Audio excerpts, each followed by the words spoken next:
नमस्कार साथियों, मेरा नाम है आयुष और आप देख रहे हैं यमुना एक्सप्रेसवे गुरुदेव रियल एस्टेट का ऑफिशियल यूट्यूब चैनल। साथियों, थंबनेल देख करके आप समझ ही गए होंगे कि ये जो वीडियो है ये होने वाला है बुद्ध इंटरनेशनल सर्किट के बारे में।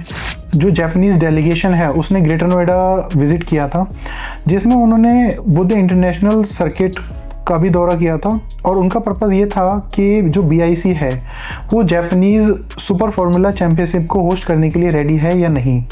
अगर हम बात करते हैं यीडा ऑफिशियल्स की, तो उन्होंने बताया है कि जो इंफ्रास्ट्रक्चर स्टैंडर्ड्स हैं अगर वो ठीक रहते हैं तो इस इवेंट को इंडिया में लाने की प्लानिंग जो है वो शुरू की जा सकती है।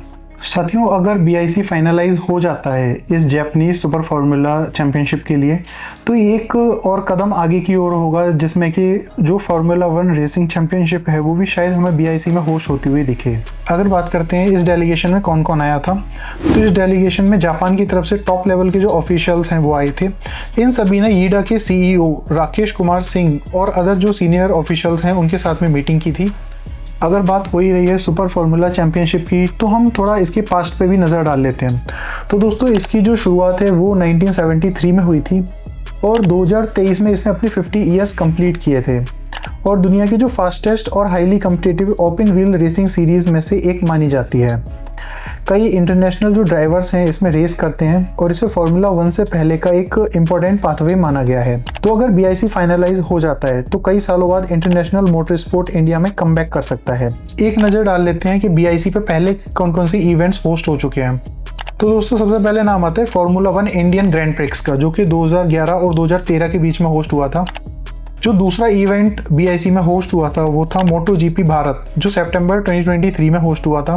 कि दोस्तों, यहाँ पे जो क्राउड थी वो तो बहुत ज़्यादा स्ट्रॉन्ग थी, लेकिन उसके बाद भी ये जो इवेंट था 2024 में अपनी वापसी नहीं कर पाया। उसके लिए अगर हम रीजंस की बात करें तो अलग अलग सोर्सेज से अलग अलग रीजंस मिलते हैं, जिसमें कुछ थे एक तो हाईली कॉस्ट, ऑपरेशनल चैलेंजेस और शेड्यूल इश्यूज़। इसके अलावा बात करते हैं यूपी गवर्नमेंट, तो यूपी गवर्नमेंट की जो इन्वेस्ट यूपी टीम है उसने भी बहुत ज़्यादा कोशिश की थी इस इवेंट को वापस लाने के, लेकिन वो भी विफल रहे थे। तो दोस्तों, एक नज़र डाल लेते हैं कि अगर ये सुपर फार्मूला जो चैम्पियनशिप अगर ये इंडिया में आती है तो इसके लिए क्या फ़ायदा हो सकता है। तो दोस्तों, सबसे पहले तो जो इंडिया है वो फिर से ग्लोबल मोटर स्पोर्ट मैप पर शाइन करेगा। ग्रेटर नोएडा में टूरिज्म, होटल्स, ट्रांसपोर्ट और बिजनेस सेक्टर्स को एक बहुत बड़ा बूस्ट मिल सकता है। और दोस्तों, जो बुद्ध इंटरनेशनल सर्किट है उसको भी एक इंटरनेशनल रिकॉग्निशन दोबारा से मिल सकती है। तो दोस्तों, अगर ये जो इवेंट है अगर ये इंडिया में होता है यानी BIC में होता है, तो जो यहाँ के आसपास रियल एस्टेट का जो सेक्टर है, यानी कि अगर हम यीडा की बात करते हैं या ग्रेटर नोएडा की बात करते हैं, तो उसके जो प्राइसेस है उसमें भी बहुत ज़्यादा बूस्ट होगा। जो प्राइसेस हैं वो बढ़ेंगे। वैसे भी दोस्तों, हम सभी जानते हैं कि जो 15 दिसंबर है उसको उद्घाटन हो रहा है एयरपोर्ट का, और इसके बाद में जो रियल एस्टेट सेक्टर है वैसे भी बूस्ट करेगा। तो अगर दोस्तों आप कोई प्रॉपर्टी परचेज़ करना चाहते हैं, कोई भी इन्वेस्टमेंट करना चाहते हैं यीडा सेक्टर में या फिर ग्रेटर नोएडा में, तो अभी बिल्कुल सही समय है, क्योंकि एयरपोर्ट लॉन्च होने के बाद से जब फ्लाइट्स यहाँ पे उड़ने लगेंगी, जैसे जैसे डेवलपमेंट बढ़ता है वहाँ पे, उसी के साथ में जो रियल एस्टेट मार्केट के जो प्राइसेस हैं वो भी बढ़ेंगे।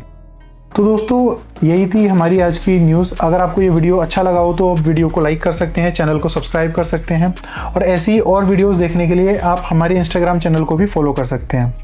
दोस्तों, हम ऐसी नई नई जानकारी आपके लिए लाते रहते हैं। अगर आपको कोई सुझाव देना है इस वीडियो के रिगार्डिंग, या फिर अगर आपके मन में कोई प्रश्न है तो आप कमेंट बॉक्स में पूछ सकते हैं। मिलते हैं किसी अन्य वीडियो में। Thank you so much.